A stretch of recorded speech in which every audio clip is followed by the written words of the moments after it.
सभी साथियों के लिए एक बार जोरदार ताली बजाएं। भूख हड़ताल साथी जिंदाबाद, मातृशक्ति जिंदाबाद। एक बात कह देता हूँ साथियों, बकरी दूध देगी लेकिन लिंगड़ करके हमने जितने भी आंकड़े उनके सामने रखे, जितने भी तथ्य डी उमाशंकर, अनुराग रस्तोगी, ओएसडी जवाहर यादव, उनके सामने जितने भी आंकड़े रखे और वो आंकड़े लगभग अगर उसका बेस मान के चले तो 15,000 कर्मचारियों का बेस है, जिसके बाद वो आधार शुरू होता है लगभग 30,000 साथियों का। उन्होंने इस 25 से 30,000 साथियों की डिमांड को लगभग 1.5 लाख कर्मचारियों का डिमांड घोषित करने की पूरी कोशिश की उन्होंने। लेकिन हमने ध्यान रखा था 35,400 से नीचे किसी भी स्तर पर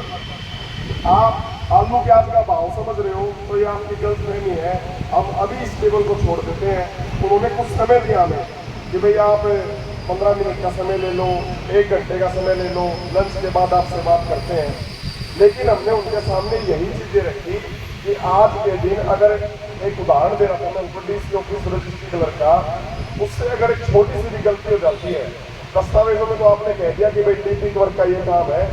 तो उसके अंदर एक छोटी सी गलती हो जाती है, उसको इंतकाल से लेके रजिस्ट्री के पैमाइश कोर्ट केस, उसके पीछे का बकाया लोन, हर एक तरह के भाई साहब बता रहे थे 47 तरह की ऐसी चीजें हैं जिनके मापदंड के बाद वो प्रोसेस पूरी कंप्लीट करनी पड़ती है। तो वी उमाशंकर जी बोले आजकल तो जी कंप्यूटर है, उसी के अंदर पोर्टल है, उसी के अंदर सारी चीजें होती हैं। हमारे महासचिव जी ने यही जवाब दिया था कि जब कोई भी किसी भी तरह की त्रुटि उस कर्मचारी से होता है तो वो कंप्यूटर चार्जशीट नहीं होता, वो कर्मचारी चार्जशीट होता है।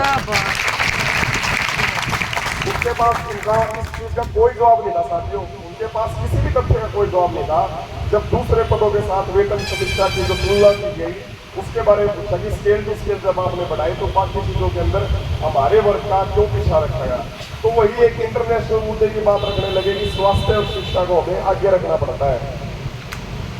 मैंने उनके सामने ये बातें तो नहीं कही कि स्वास्थ्य और शिक्षा को मान लिया आपने आगे रखना पड़ता है, लेकिन दूसरे जिलों के दूसरे प्रदेशों में अगर आप देखोगे क्या वहाँ स्वास्थ्य और शिक्षा की और नीति वर्ग का कोई पैमाना नहीं है।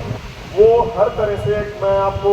मूल बात बता देता हूँ कि वो हर चीज से बचना चाह रहे थे क्योंकि उन चीजों का सामना वो कर ही नहीं सकते। वो एक्सेप्ट भी कर रहे हैं कि भाई हाँ हमने आपकी जो मांग है उसको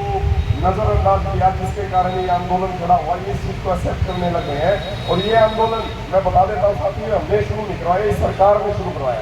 सरकार के लिखित आश्वासन के बाद सरकार अगर मिलने से मुकर रही है तो वो सरकार की गलती है, कर्मचारी की गलती नहीं है। इसलिए साथियों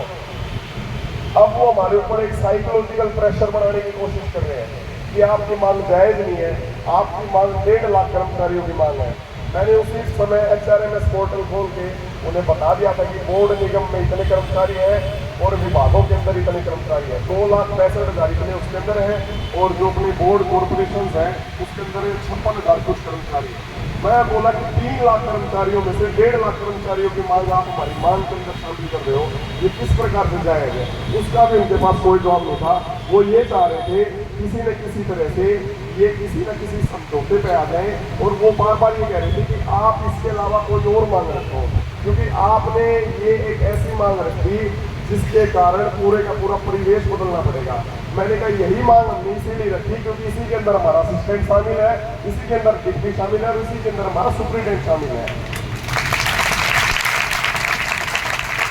उनके ऊपर भी सच में वाकई सरकार दिखाती नहीं है, उनके ऊपर भी पूरा प्रेशर है क्योंकि ये मांग एक मांग के अंदर हमारा सारी चीजों का रामबाण इलाज है, चाहे वो ACP का हो, चाहे हमारी दूर दराज हमारा स्थानांतरण हो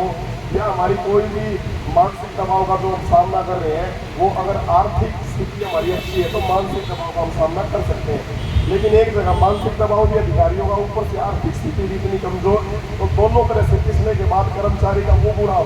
हाल होता है जिसको बयां वो कर्मचारी तो अच्छे से कर सकते हैं जो शादीशुदा है, 100-150 किलोमीटर दूर अपने 2 परिवारों को चला रहे हैं। एक जहाँ पे उनका जन्म हुआ अपने माँ बाप को और एक जहाँ वो खुद रहता है वहाँ पर।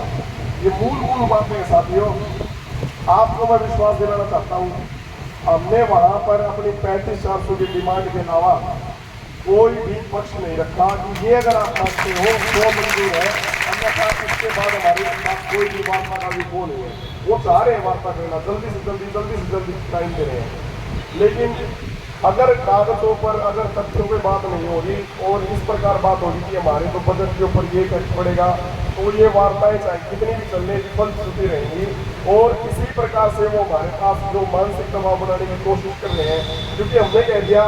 देखो 35-400 के अलावा कोई समझौता होगा तो बलिदान कर देंगे हम, चाहे आप हमारे को लठ मार के उठा करो, चाहे हमारी नौकरी से सस्पेंड करो, क्योंकि हमें हमारे भाईचारे के अंदर वो सामना करना है। वो विश्वास जिन लोगों ने खून दान कर रखा है, जो भूख हड़ताल में बैठे हुए हैं, जो आज बाढ़ के अंदर, बारिश के अंदर, जो हमारे डिप्टी सुपरिटेंडेंट असिस्टेंट सारे साथी बैठे हुए हैं, उनको हम क्या जवाब देंगे? वो बातें मैं इंटरव्यू में कह रहा हूँ, ये बातें हमारे अंदर है, ये बातें हमारे अंदर है कि आज तक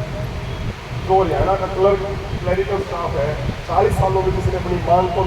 इस प्रकार सभी विभागों के कर्मचारियों ने एक साथ में उठाया, वो इस चीज को एक्सेप्ट कर रहे हैं भाई तुम्हारी मांग जायज है। करण से पूछा था कि रोडवेज के अंदर